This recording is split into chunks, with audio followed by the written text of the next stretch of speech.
Bueno, pues el tema de hoy es resistencia de tierra. Es de lo que vamos a hablar hoy.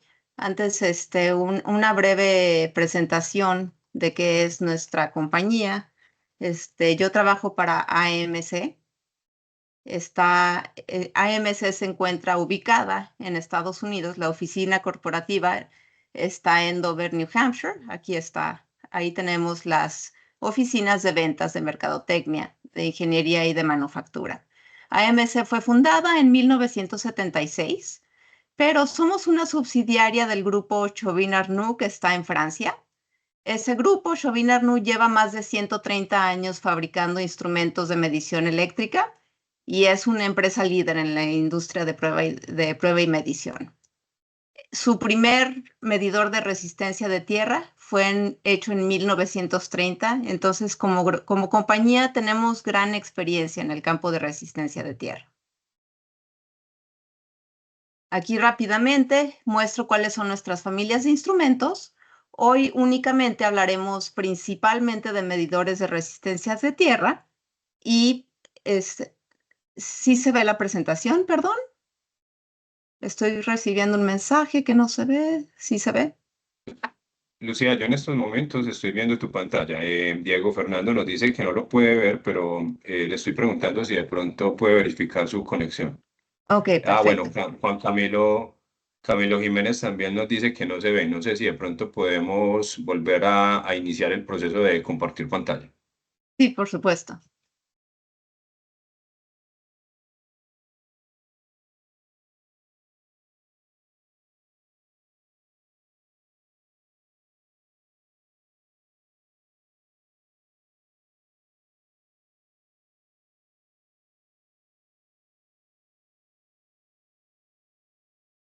¿Se está subiendo o no? ¿Ya la ven? Ok, perfecto. En estos momentos aún todavía no se ha visto. Yo te confirmo cuando ya inicie. Ok.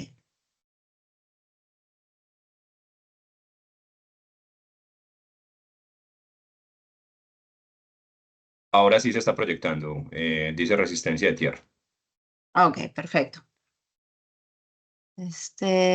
Bueno, como les decía, esta es nuestra oficina corporativa, está en Dover, New Hampshire, y somos una subsidiaria de Chauvin Arnoux, que está en Francia, que fue fundada hace más de 130 años y lanzaron su primer medidor de tierra en 1930. Aquí se ve la familia de instrumentos que tenemos en la compañía. Hoy únicamente vamos a hablar de los medidores de resistencia de tierra y como tema adicional vamos a hablar de los micrómetros. Aquí está nuestra agenda. Vamos a hablar nuevamente de sistemas de puesta a tierra, de resistividad y de medición de resistencia de tierra.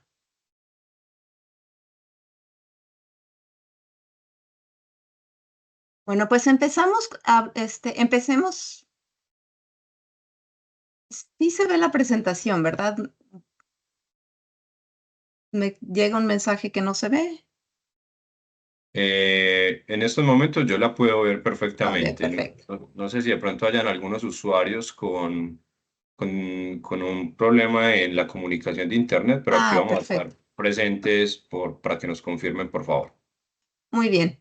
Bueno, entonces vamos a empezar con la importancia de un sistema de puesta a tierra. Pues vamos a hablar cuál es la diferencia de tierra del equipo contra un sistema de puesta a tierra, ya que son dos conceptos que comúnmente se confunden. Bueno, la tierra del equipo se refiere al cable o al conductor que conecta las partes metálicas de un equipo que no deben estar energizadas al sistema de puesta a tierra de la instalación eléctrica al que el equipo está conectado.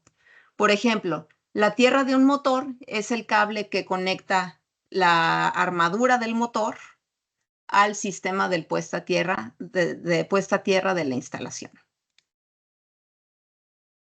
¿Y qué es un sistema de puesta a tierra? Es una conexión conductora, ya sea intencional o accidental, entre un circuito o instalación eléctrica y la tierra.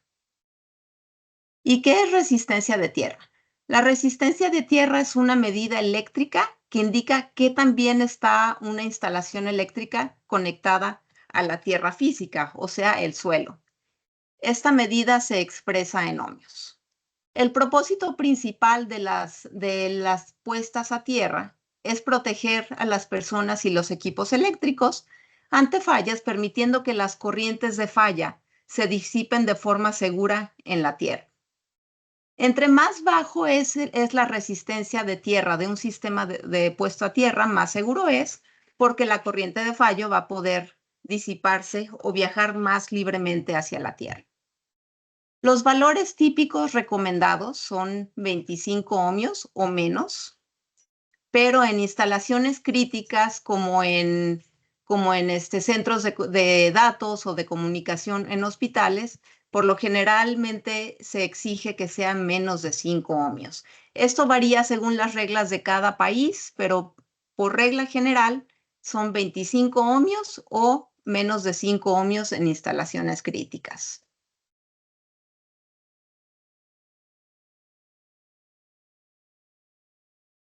Estos son los puntos por qué son importantes que una puesta a tierra tenga una resistencia baja. Uno es por seguridad personal, otra es para protección contra rayos, otra es para garantizar que el funcionamiento de los equipos esté asegurado o protegido contra sobretensiones. Y nuevamente, cada país tiene normas diferentes, pero cumplimos con las normas manteniendo un nivel de resistencia de tierra bajo, con el propósito de seguridad personal y protección. Y aquí se menciona otra vez que es para proteger tanto a los operadores como a los equipos electrónicos. Ahora, aquí es cómo funciona. La corriente naturalmente busca un camino a tierra que tenga muy baja resistencia. Si tiene varios caminos a tierra, la corriente por naturaleza va a seguir el camino con menor resistencia. Si un equipo no está aterrizado, es decir, conectado a tierra, la corriente de falla, en lugar de fluir a la tierra mediante el sistema a tierra, va a encontrar el camino con menor resistencia. Si no está aterrizado, la persona va a hacer el camino con menos resistencia y va a ser por donde pase la corriente. Entonces, por ejemplo, aquí tenemos el sistema no aterrizado, hay una corriente de falla y se va por medio de la persona, así lesionando al operador o a la persona. Ahora, cuando tenemos un sistema bien aterrizado, la corriente va a seguir el camino con menor resistencia. Un sistema bien aterrizado va a tener muy baja resistencia, menor que la persona. Entonces, la corriente de falla se va a ir por el sistema de puesta a tierra hacia la tierra en vez de mediante la persona. Ese es cuando ocurre una corriente de fallo. Ahora, en el caso de tensiones externas causadas por daño, las puestas a tierra van a ayudar a asegurar que los relés de protección se activen rápidamente, así proporcionando un trayecto de resistencia baja para la corriente de falla.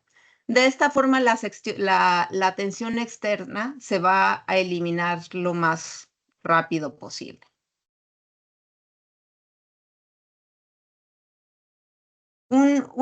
Las uniones en un sistema de puesta a tierra son un elemento importante. Cuando digo uniones, me refiero a las conexiones entre los conductores que están llevándonos al sistema de puesta a tierra. Por ejemplo, un sistema de puesta a tierra está conectado a la instalación mediante un conductor o una barra bus.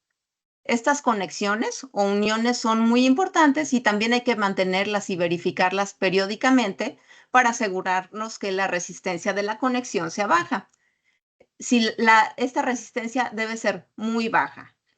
Generalmente no hay valores establecidos por normas, según a nuestro mejor entendimiento, pero se recomienda que sea definitivamente menos de 1 ohmio, porque cada conexión va a contribuir al trayecto con resistencia. Entonces, por lo tanto, esta resistencia de las uniones debe ser baja, ya que si no es baja, la corriente de fallo no se va a ir por ahí hacia la Tierra. Una anécdota que tenemos para explicar la importancia de las conexiones de puesta a tierra es teníamos un cliente que seguía teniendo problemas con corrientes de fallos, que al parecer seguía dañando instrumentos. Al parecer no se iba de forma correcta mediante el sistema de puesta a tierra. Medían el sistema de puesta a tierra aislándolo y veían que el sistema de puesta a tierra tenía una resistencia muy baja. Entonces decían, ¿por qué no se está yendo por ahí la corriente? Después de varias pruebas, descubrieron que desconectaron el sistema de puesta a tierra, pintaron las conexiones para que se viera bien. Entonces, y después las volvieron a conectar. Pues, ¿qué es lo que pasa? Que la pintura causaba más resistencia en las conexiones. Entonces, gracias a un simple detalle como pintura en las conexiones, estaba causando que el trayecto a tierra no fuera el mejor o con menor resistencia. Por lo tanto, estaban teniendo problemas con sus equipos. Entonces, pues sí hay que estar revisando que las conexiones tengan muy baja resistencia. Ahora, estos son los factores que afectan a las conexiones. La vibración, la vibración regular va a hacer que se separen las conexiones, las variaciones climáticas, la corrosión y las fallas mecánicas. Entonces, nuevamente tenemos que estar revisando que se verifiquen periódicamente. Aquí en esta imagen podemos ver dos uniones. En la parte del poste podemos ver claramente que la unión está desconectada. Aquí. Entonces, esto va a hacer que la resistencia de tierra de la cerca metálica esté muy, muy alta, la resistencia. Aquí también, no sé si se alcanza a ver, pero también aquí esta unión indicada aquí también no está muy bien conectada. Entonces, cualquier punto de conexión hay que revisarlo. Aquí hay otros ejemplos de uniones. Están las correas de un banco de baterías, una barra bus, cualquier conductor que lleva a la malla de puesta a tierra y el conductor que va a la conexión del electrodo de puesta a tierra.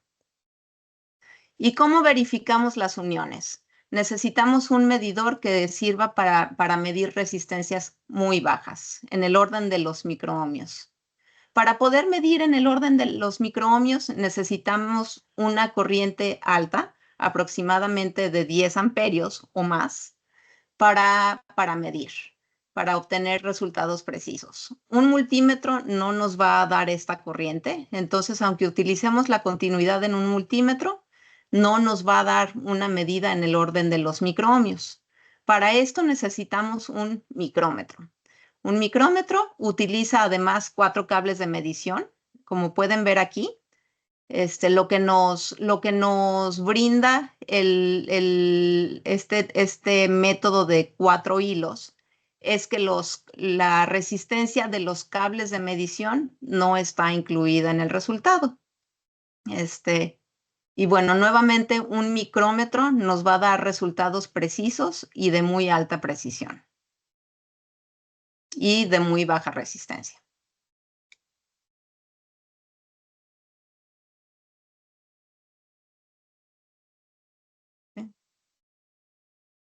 Y podemos ver cómo el micrómetro está siendo utilizado para medir las uniones entre un electrodo de puesta a tierra y el conductor de tierra. Rápido, en AMC tenemos 3 modelos de micrómetros, el 6240, 6255 y 6292. Los primeros dos tienen hasta 10 amperios de corriente de prueba y el último tiene hasta 200 amperios. Por lo general, para este tipo de mediciones basta utilizar cualquiera de los primeros dos. El 6240 es el más básico y también es suficientemente bueno para realizar estas mediciones. ¿Ok? Con eso terminamos de hablar de las uniones. Ahora vamos a hablar de la resistividad del suelo. La resistividad es la capacidad que tiene la tierra o el suelo de conducir electricidad. Quiere decir qué tan fácilmente puede fluir una corriente en ella, o mejor dicho, cuánta resistencia va a poner la tierra para evitar este flujo de corriente. Flujo de corriente. La resistividad del suelo se expresa en ohmios centímetros, en ohmios metros, y su unidad es el Rho. El Rho es esta como P, pero griega, ¿no? Idealmente queremos una resistividad de suelo baja para que la corriente pueda fluir fácilmente hacia la tierra, para que se disipe libremente en la tierra. La resistividad, al igual que la resistencia de tierra, se puede medir.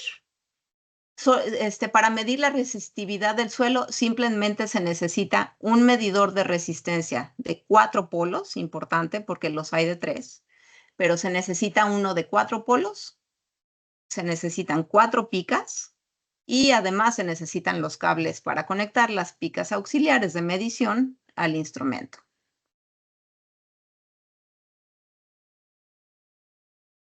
Ok, la resistividad de la Tierra es el factor clave que va a determinar cuál va a ser la resistencia de un electrodo de puesta a tierra y la profundidad a la que se debe enterrar para que tenga una resistencia de tierra baja.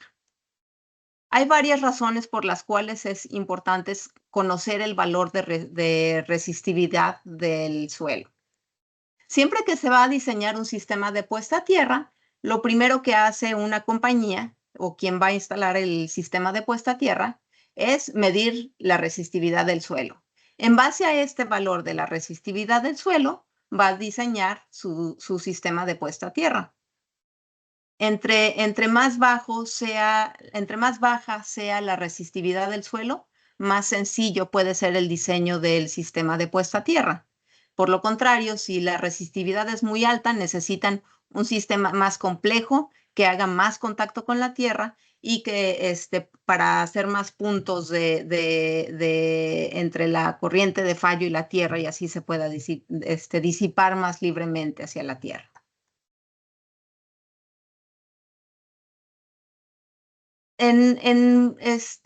De forma básica, estos son los 3 factores que más afectan la resistividad.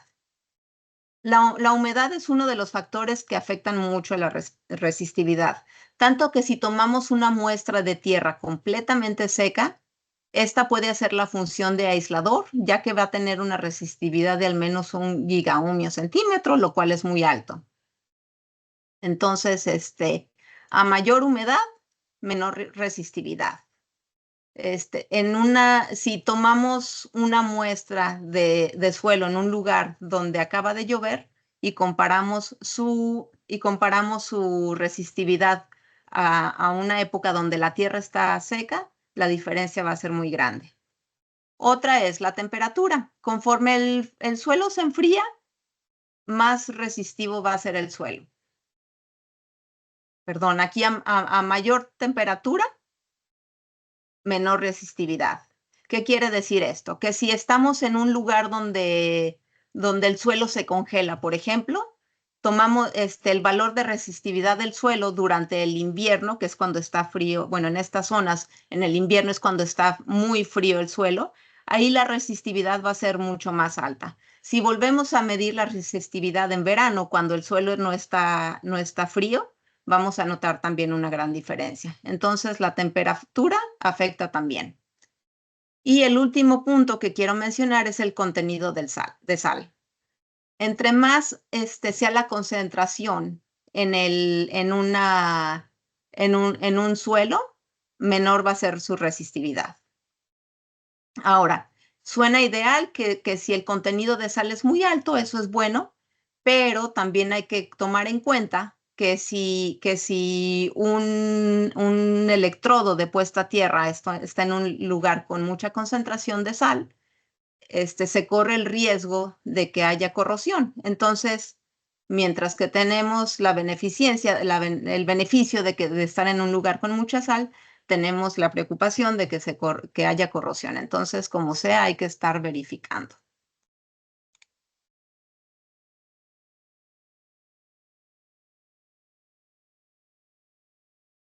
¿Y cómo se mide la resistividad del suelo?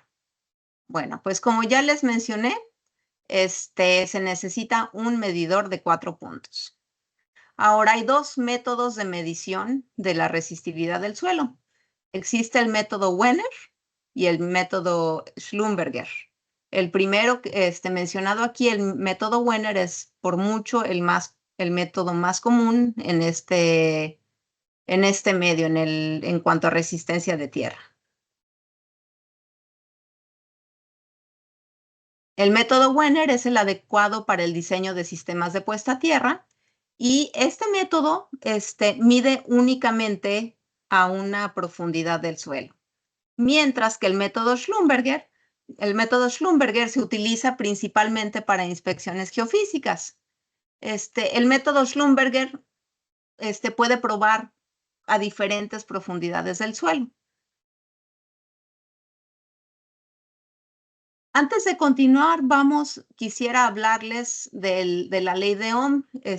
Probablemente muchos de ustedes ya están familiarizados, pero la ley el principio de medición de resistencia de tierra está basado en la ley de Ohm. La ley de Ohm establece que la relación entre la tensión, la corriente y la resistencia de un circuito eléctrico están directamente relacionados. Define que la corriente a través de un conductor es directamente proporcional a la tensión aplicada y es inversamente proporcional a la resistencia. Entonces, si conocemos para nuestros propósitos de la resistencia, si conocemos el valor de la tensión y el valor de la corriente, pues entonces podemos calcular la resistencia. Aquí nada más, se llama la ley de Ohm gracias a este señor George Simon Ohm, que era un matemático y físico alemán, y él es quien descubrió esta relación.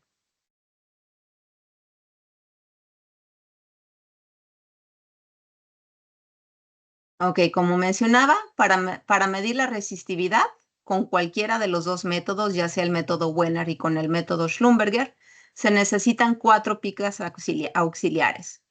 Ambos funcionan de forma muy similar. Nuevamente está basado en la ley de Ohm. ¿Cómo funciona? Pues el instrumento, mediante la pica Z, inyecta una corriente al suelo. Esta es la corriente. La corriente viaja de la pica Z a la pica X y regresa al instrumento. Entonces, ahí el instrumento sabe que tiene conocido o sabe cuál es el valor de la corriente que está aplicando. Ahora, las picas del medio miden la caída de potencial, o sea, el voltaje entre estas dos picas. Entonces, el instrumento sabe cuál es la corriente que aplicó, mide la caída de tensión entre estas dos picas y como sabe la corriente y la tensión, así es como calcula el valor de resistencia. Ahora, ojo, aquí está midiendo la resistencia. Nosotros estamos midiendo la resistividad, sin embargo, el instrumento mide resistencia. Hay instrumentos que hay una fórmula, ahorita les voy a enseñar, que calcula la resistividad en base a la resistencia medida. Entonces, hay instrumentos que automáticamente calculan la resistividad y hay instrumentos que simplemente calculan la resistencia y uno, como operador, necesita manualmente calcular la resistencia. Ahorita les enseño las fórmulas. La fórmula varía según el método Wenner y según el método Schlumberger. Aquí vamos a hablar del método Wenner, que nuevamente es el más común para fines de resistividad o para planear sistemas de puesta a tierra. Bueno, aquí están nuestras 4 picas. Para el método Wenner, vamos a espaciar las picas de forma uniforme. Y la distancia A entre las picas equivale a la profundidad a la que estamos midiendo. De forma que si queremos medir la resistividad del suelo a una profundidad de 1 metro, la separación entre picas va a ser 1 metro. Si queremos medir a profundidad de 2 metros, la distancia entre picas va a ser de 2 metros. Entonces, esta es la fórmula para la resistividad según el método de Wenner. Entonces, es 2pi por la distancia entre picas multiplicado por la resistencia medida por el instrumento. ¿Okay? Ahora, con el método de Schlumberger, como les comenté, es ligeramente diferente al de Wenner, mientras que el método Wenner nos da la resistividad a una sola profundidad. Con el método Schlumberger se utiliza para medir a diferentes profundidades. En este método también se utilizan 4 picas, pero solamente las 2 exteriores se tienen que reposicionar para medir a diferentes distancias. Si quisiéramos medir a diferentes profundidades, si quisiéramos utilizar el método Wenner para diferentes profundidades, tendríamos que reposicionar las 4 picas. Sin embargo, con el método Schlumberger solo se reposicionan las 2 exteriores. ¿Por qué? Aquí está la fórmula. D va a ser la distancia que está desde el punto central hasta el punto exterior. ¿Okay? La distancia B va a ser la profundidad de las picas y la resistencia va a ser la distancia D va a ser desde el punto central hasta los exteriores y esta distancia A va a ser la distancia entre picas. Ahora, el método Schlumberger tiene una fórmula más complicada, pero pues si tenemos un instrumento que no calcula la resistividad del suelo, también se puede calcular manualmente. Ahora, nuestros instrumentos 6471, 6472 calculan automáticamente la resistividad. Simplemente uno le programa las distancias que estamos utilizando y en base a las distancias el instrumento nos va a mostrar automáticamente el valor de la resistividad. ¿Sí? Y con eso terminamos el tema de resistividad del suelo. Ahora vamos a hablar de la medición de la resistencia de tierra, que es nuestro tema principal. Existen varias técnicas de medición de resistencia de tierra. Aquí simplemente vamos a hablar de la más común, que es la prueba de caída de potencial. Vamos a aprender cómo medir un sistema de puesta a tierra con múltiples electrodos, que prácticamente es el mismo que prueba de caída de potencial, pero aplicado a una malla. También vamos a hablar de la medición de resistencia de tierra con el uso de una pinza. Y por último, vamos a hablar de la medición de tierra de las torres de transmisión eléctrica sin desconectar el cable de guarda. Entonces, empecemos con el popular método de caída de potencial de 3 puntos. Este método requiere que realicemos 9 mediciones con un medidor de 3 o de 4 puntos y 3 cables suficientemente largos. Algo importante de este método es que el sistema de puesta a tierra que se está probando tiene que estar aislado o desenergizado. No puede estar conectado a la red eléctrica. Si está conectado a la red eléctrica o a otro sistema de puesta a tierra, los resultados no van a ser válidos. Si está conectado a la red eléctrica, los resultados van a ser ideales. ¿Por qué? Porque la red eléctrica tiene una resistencia de tierra muy baja, entonces vamos a estar midiendo prácticamente la resistencia de tierra de la red eléctrica. Entonces, nuevamente, este método requiere que el sistema bajo prueba esté desconectado. Ahora, mencioné que se requieren 9 mediciones.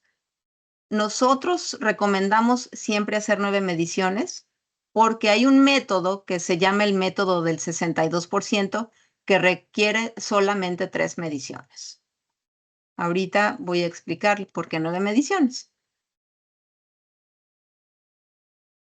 Bueno, les voy a explicar cómo funciona, qué hace el instrumento para medir la resistencia del sistema, la resistencia de tierra del sistema.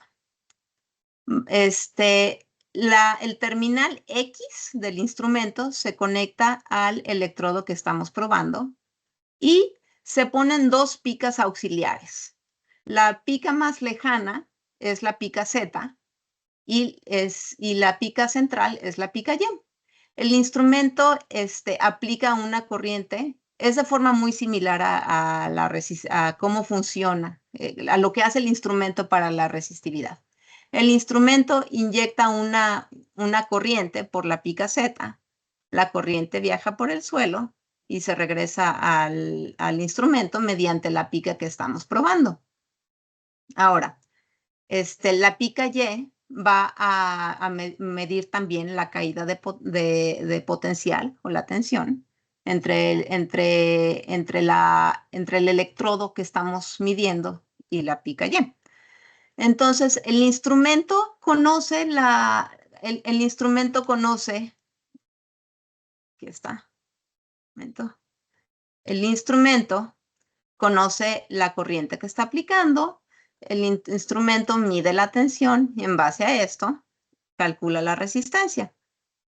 Aquí está con otro diagrama menos bonito, pero más fácil de entender. Inyecta la corriente viaja por la Tierra, se regresa a la terminal X mediante el electrodo que estamos midiendo. La pica Y mide, aquí está el voltímetro, mide el potencial o la tensión entre el X y en base a eso mide la resistencia o calcula la resistencia, debo decir. Ahora, en el método de caída de potencial, el posicionamiento de las picas auxiliares es muy importante.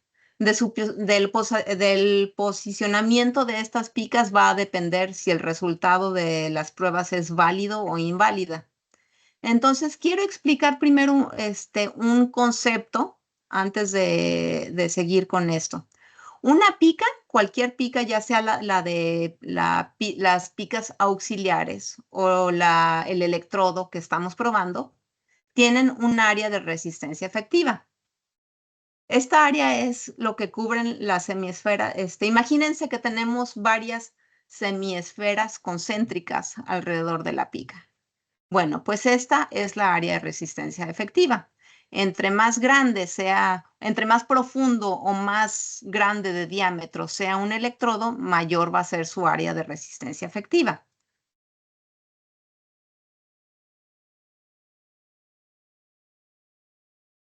Ahora, ¿por qué es importante? Porque cuando posicionamos la pica Z, que es la que se pone más lejos, la pica auxiliar X, Z, tenemos que asegurarnos que está suficientemente lejos del electrodo que estamos probando para que sus áreas efectivas no se empalmen. Aquí, en este lado, en el lado izquierdo, podemos ver cómo está la pica Z demasiado cerca del electrodo que estamos probando y sus áreas se están empalmando. Esto nos va a llevar a resultados inválidos.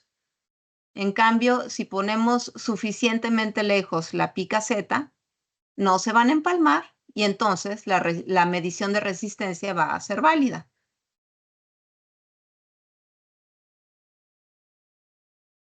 Entonces, para evitar que se empalmen las áreas de resistencia efectiva, como regla general, la pica Z se debe posicionar a una distancia 10 veces la profundidad del electrodo, que estamos probando. Por ejemplo, aquí, si la profundidad del electrodo que estamos probando es de 3 metros, entonces nosotros vamos a poner la pica auxiliar Z a 30 metros de distancia. Ahora, ¿qué pasa si no es físicamente posible posicionar suficientemente lejos la pica Z? Pues entonces tendremos que recurrir a otros métodos de prueba. Pero nuevamente, el método de caída de potencial solamente es válido cuando se puede poner suficientemente lejos la pica Z.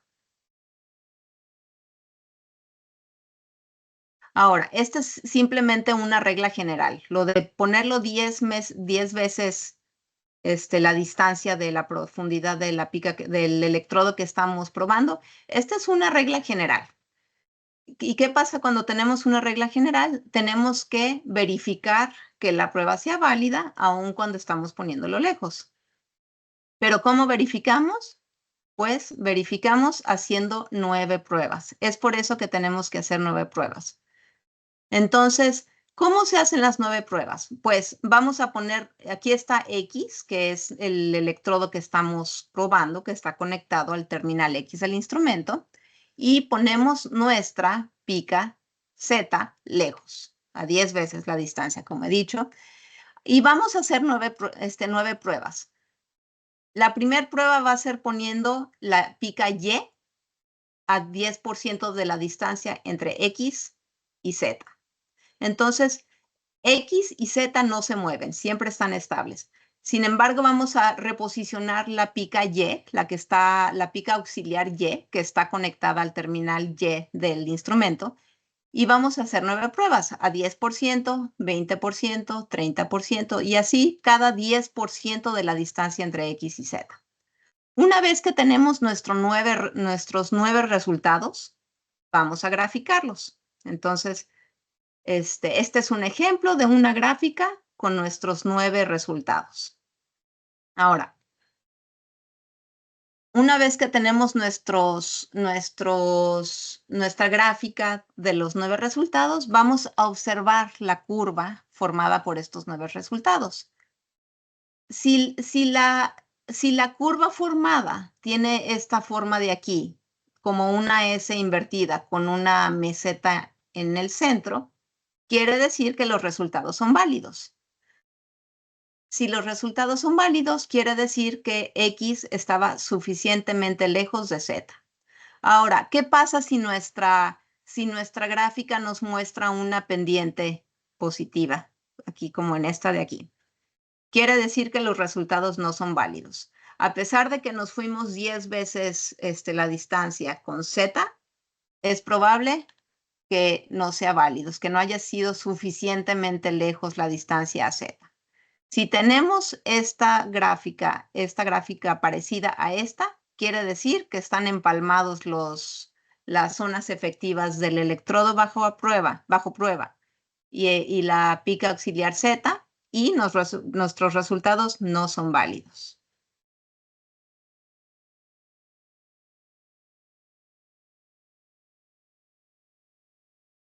Ok. Una vez que tenemos que logramos tener una gráfica parecida a esta, similar a esta, donde es una S invertida y donde tenemos una meseta en medio, podemos hacer otra verificación para asegurarnos que nuestras mediciones son válidas. Esta meseta coincide con las mediciones de 50, 60 o 70% de la distancia. En muchos lugares, en la mayoría de la literatura se llama, dice 52, 62, 72, pero para fines prácticos vamos a decir 50, 60, 70, que es las mediciones que hicimos, ¿no?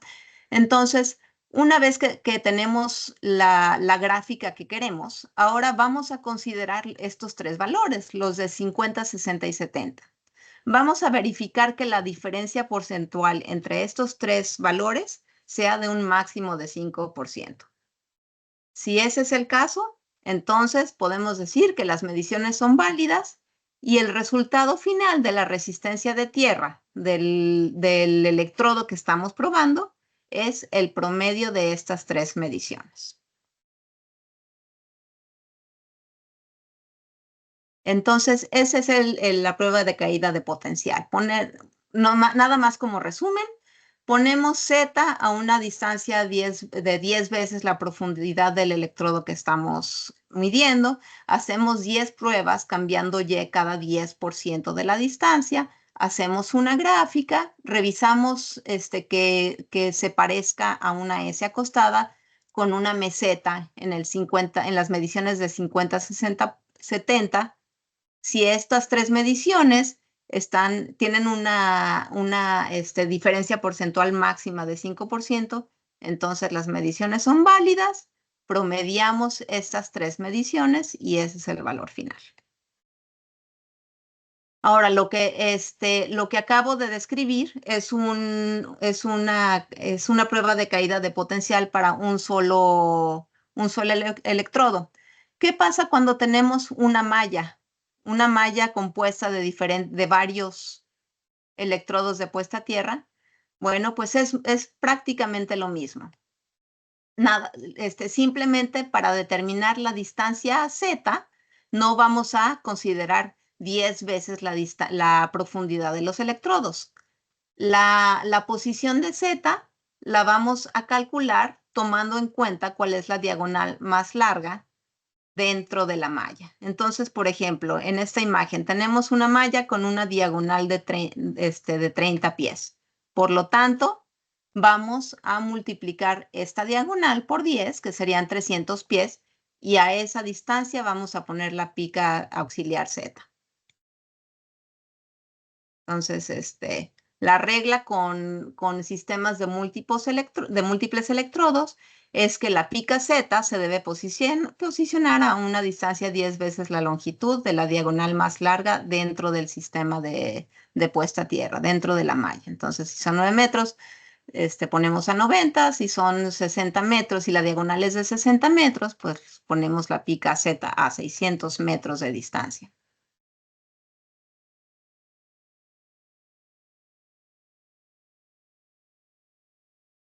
Y nuevamente el proceso con sistemas de múltiples electrodos es el mismo. Vamos a realizar 9 pruebas en incrementos de 10% de X a Z.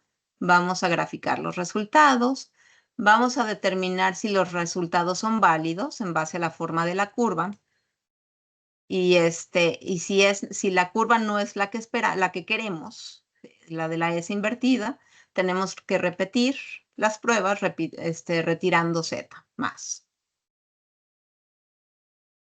Y una vez que obtenemos la curva adecuada, entonces podemos calcular el resultado final promediando los valores de 50, 60 y 70%. Ahora, mientras que el método de caída de potencial requiere picas y también requiere varias mediciones y también requiere que el sistema de puesta a tierra esté desconectado, tenemos otra opción, el método de medición con picas. Este método no requiere picas auxiliares. Este método necesita que el sistema de puesta a tierra esté conectado a la red eléctrica y sus resultados son tan precisos como el método de caída de potencial.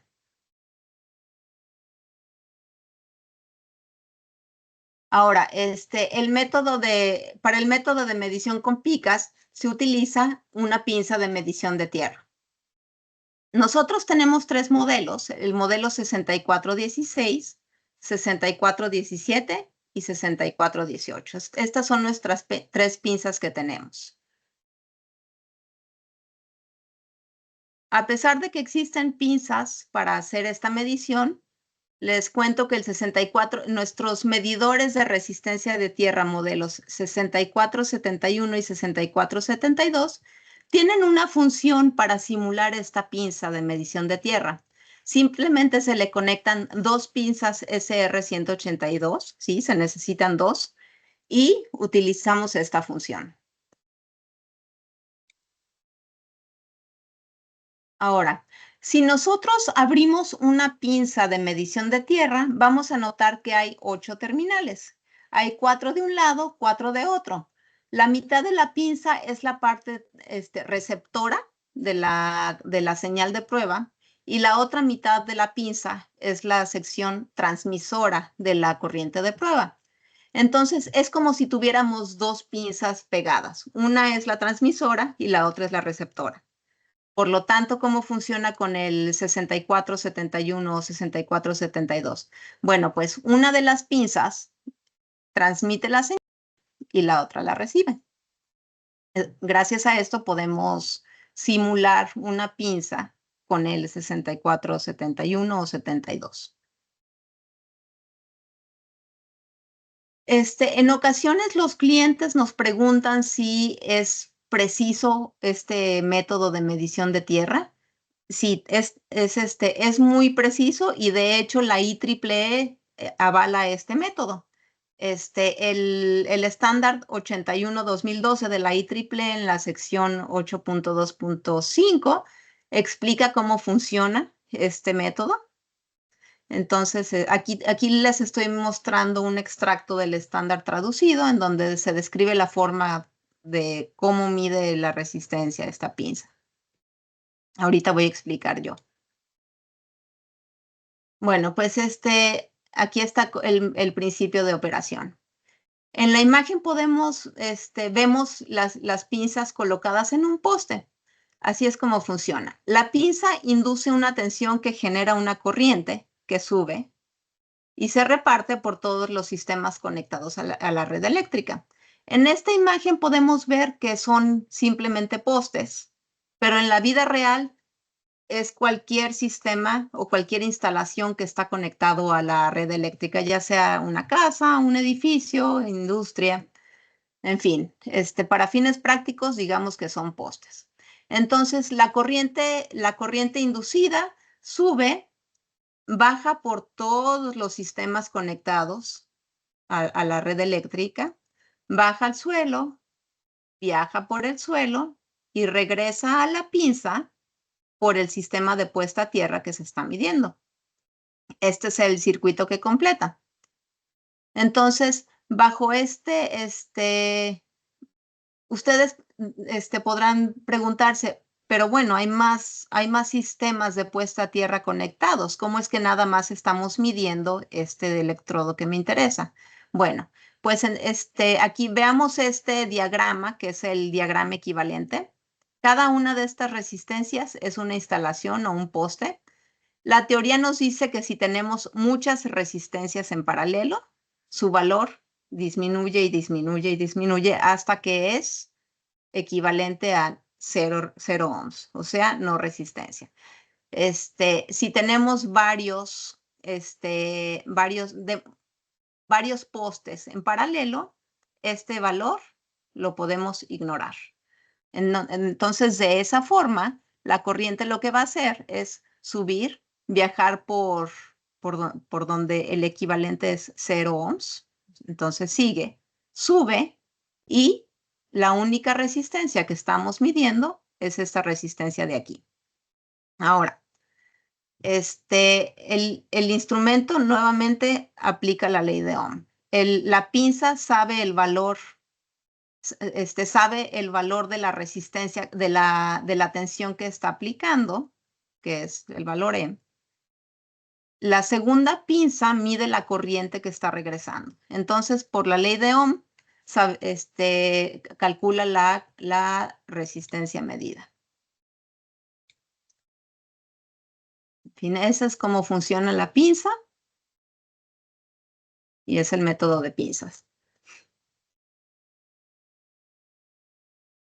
Ahora, por último, el último método que voy a mencionar ahora es la medición de resistencia de tierra de las torres sin tener que conectar el cable de guarda. Tenemos un kit que justo su característica única, y hay muy pocos en el mercado, es el kit de campo GroundFlex. La manera típica en la que se mide la resistencia de tierras cuando no se utiliza este sistema es desconectando el cable de guarda de las torres. Esto requiere que una persona o varias personas suben a la punta de la torre, manualmente desconecten el cable de guarda. Esto es peligroso y aparte requiere mucho tiempo. Bueno, pues con el kit de campo GroundFlex eliminamos este riesgo de los operadores y además ahorramos mucho tiempo. Este que se ve aquí es el kit de campo GroundFlex. Consta de un medidor de resistencia 6472 y el adaptador 6474. Una disculpa, aquí puse 6471, pero es el 6472, es el correcto. Entonces, ese es el kit. El kit incluye 4 sensores GroundFlex. Estos sensores GroundFlex son sensores de corriente flexibles o bobinas Rogowski. Ahora, estos sensores GroundFlex se posicionan alrededor de las patas de la torre para medir la corriente que pasa por las patas. La forma en que funciona este instrumento es la siguiente forma. El medidor 6471 inyecta una corriente mediante la terminal E. Esa es la diferencia. En vez de hacerlo por la terminal Z, como hemos estado diciendo, en esta ocasión inyecta la corriente por la terminal E. La corriente sube a la red eléctrica y baja al suelo por las demás torres. La corriente viaja por el suelo y luego sube por las patas de la torre. La pica S mide la caída de tensión y los sensores GroundFlex miden la corriente que sube a la torre. Y nuevamente, mediante la ley de Ohm, es que se calcula la resistencia. Entonces, así es como funciona nuestro kit de campo GroundFlex. En AMC tenemos diferentes modelos para medir la tierra. Como pueden ver, el 6472 es el que se utiliza con el adaptador para medir torres. Estos dos instrumentos que el 6472 y 6471 se pueden comunicar con la computadora para descargar pruebas. Ahorita voy a hablar del software que está incluido con estos dos instrumentos. Tenemos otros dos instrumentos que son estos dos de aquí, de 4 puntos. Tenemos estos dos de 3 puntos y tenemos las pinzas de medición de tierra. Ahora, está descontinuado, es el 6470B. Su sustituto o su reemplazo es el 6471.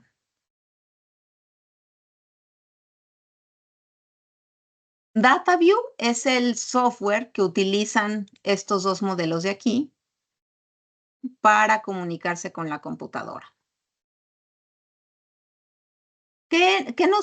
¿Cuáles son los beneficios de este software? Bueno, pues nos permite configurar el instrumento, nos permite iniciar pruebas desde la computadora, nos permite descargar los resultados almacenados para poder analizarlos y además tiene un componente que permite generar informes. DataView incluye ya plantillas predeterminadas que simplemente uno descarga los resultados a la computadora, apretamos un botón y se generan informes. Estas plantillas se pueden personalizar. Entonces, ese es nuestro software DataView. Está incluido gratuitamente con el 6471 y 6472. Nuestra pinza 6417 también se comunica con la computadora y también incluye este software. Y bueno, este es nuestro tema final.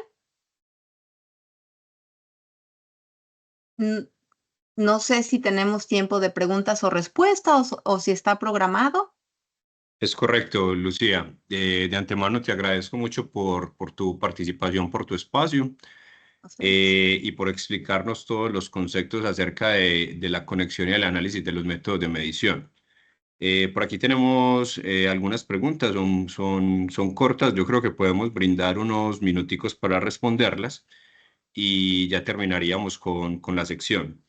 La primera pregunta en este caso que yo quiero hacerte personalmente y es acerca de los software y teniendo presente pues que terminaste con esto, quisiera saber si el software nos permite graficar la curva con los datos que nosotros tomamos de la medición de caída de potencial. El software también nos hace la gráfica. Así es, sí, es cuestión de grabar las mediciones al instrumento, lo descargamos y las grafica, así es.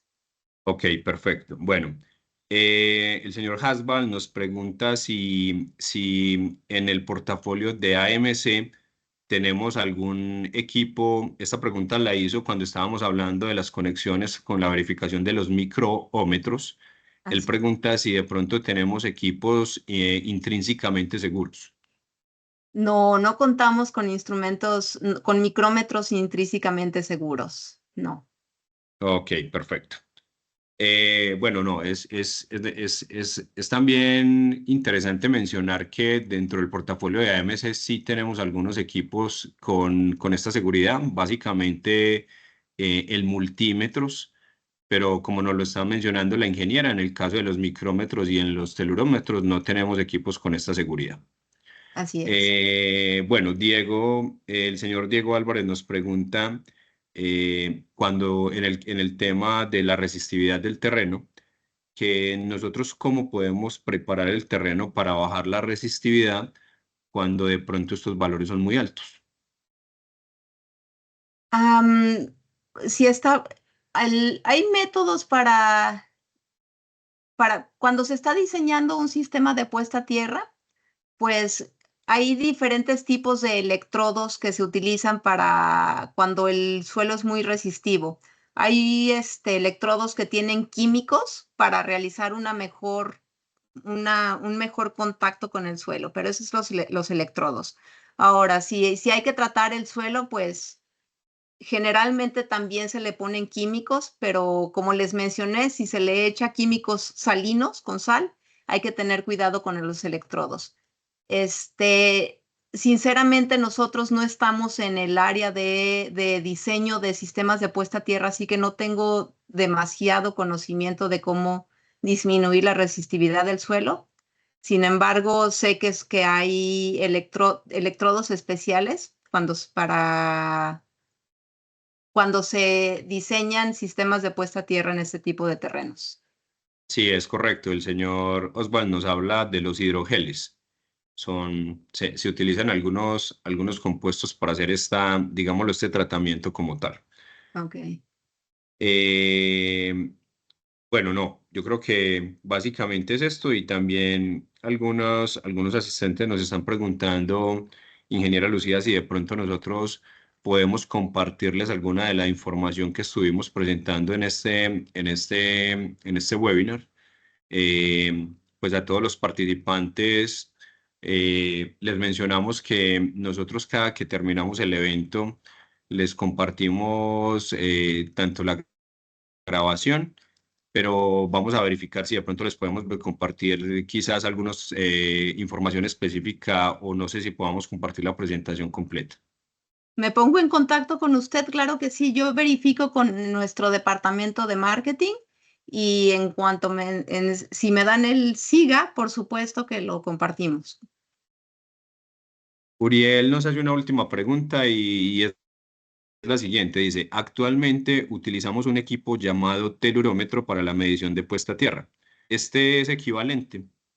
Sí, otro nombre que se le da a los medidores de resistencia de tierra es telurómetro, es tal cual este instrumento, sí.